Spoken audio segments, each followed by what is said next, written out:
And we face all the time challenges. I mean, we have to figure out, okay, what do you guys need? We also have to sometimes make trade-offs.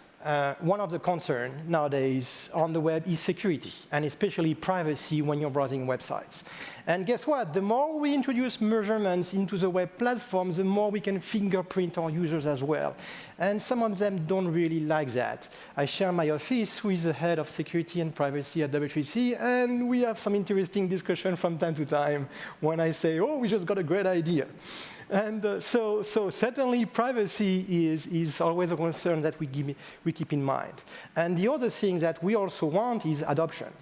And several of the browser engines nowadays, the ways they want to implement things is when it gets adopted on the web as well. So it's a little bit of a chicken and egg problem.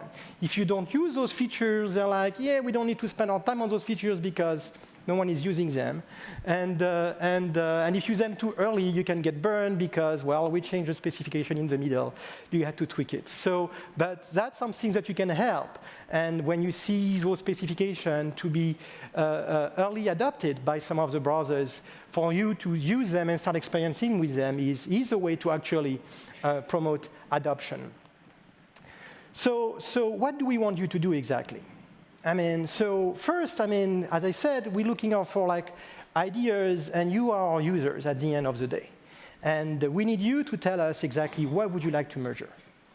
Yesterday, we had a meetup that some of you attended. Thank you for Riley for hosting it for that. And basically, it was us trying to understand from this community, what do you guys need? We talked about memory, for example. And what do we need? How can we measure memory without, again, invading the privacies of the users? And that's a tricky bit to solve, plus exactly what kind of memory do you want? Do you want just the memory of your page, of the iframes within the page, or of the entire machine as well? And someone was basically saying, I want to be alerted before my user agent is going to crash, basically. So I have a chance to recover before actually it's crashing and it's too late. On the other hand, it does happen to free a lot of memory when it crashes. So that's another trade-off.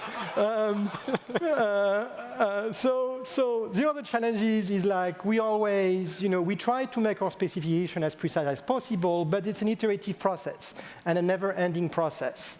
7 years ago in 2009, when we started, we were wondering if we can have a performance object within the browser without breaking the web. And nowadays, kind of like we don't have to ask ourselves the question. It's there, and everyone can use it. But we are running into differences. More recent one was on page visibility when, we need to fire, for example, the visibility change event when you unload the page. And those are like little nitpicks that we can actually improve over time as well.